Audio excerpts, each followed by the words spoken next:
Alexander, I'm going to ask you a question, and although I think I do know the answer to it already, I'm going to ask it anyway. Do you think Marcia Langton is the right pick for Australia's next Governor-General? Oh, indisputably, absolutely, Let's get her into Yarralumla quicker than we can, do anything else. No, I don't think so. And I think perhaps, Daisy, people will probably answer that question with whatever preconceptions they've got of Marcia Langton. I think the most important one is she qualified for the job? I don't know if she is qualified for the job. I've heard her speak several times, not in real life, but when she's appeared on television and when she's given lectures. I mean, she's not very eloquent, to be honest with you.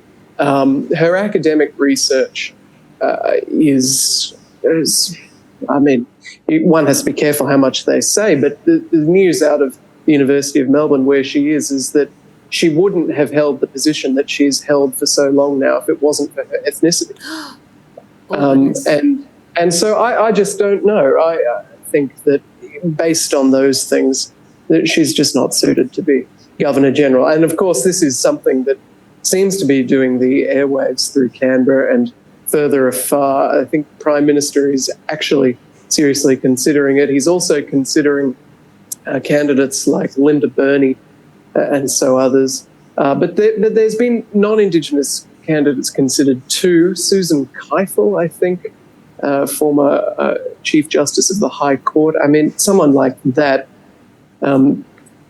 although I think she probably is a Republican, which is a separate issue, she's eminently more qualified than Marcia Langton. And look, the thing about Marcia Langton is that, she's had a very long career as an activist and an academic and all of that. But I feel that so if you're going to be the Governor-General in Australia, which is, of course, the head of state, the representative of the sovereign, I would imagine that since you're sort of, effectively representing the Constitution, you'd have to have at least a bit of healthy respect for the Constitution that you're protecting and upholding. I mean, I mentioned in my editorial that Marcia notoriously said at a function, when saying, people are worried with our voice that we want to, tear up their, sacred Constitution. Yes, actually, that's exactly what we're doing. I mean, someone who is in that kind of frame of mind, I mean, how is even Albo thinking she could possibly be the right choice? Well, it could very much be a case, Daisy, that a promise was made at the beginning of the Voice referendum for someone like Linda Burney or Marcia Langton to dedicate themselves totally to what was a fatal idea from the very beginning. And so that promise is now just being followed through. But I just don't think anyone involved in the Voice referendum is appropriate to be Governor-General, the next Governor-General. You talk about respecting the Constitution, and it is the case that Marcia Langton has certainly been very involved in the Prime Minister's own working circles very closely to tear up the Constitution. But even someone like Jacinta Price or Warren Mundine, I don't think they should be the next Governor-General. For the start, I think Jacinta has great unfinished work that needs to occur in the Senate. And if we do have an Indigenous Governor-General, it will certainly be interesting to see whether an audit of the Aboriginal industry goes ahead, because for Marcia Langton or Noel Pearson or whoever that might be to rise to our top job, one might think they might try and kibosh any sorts of investigation into that area. So I think Jacinta should stay there. Warren Mundine, and this is the more broad point, probably the most important point, I don't think should be Governor-General at all because he's a Republican.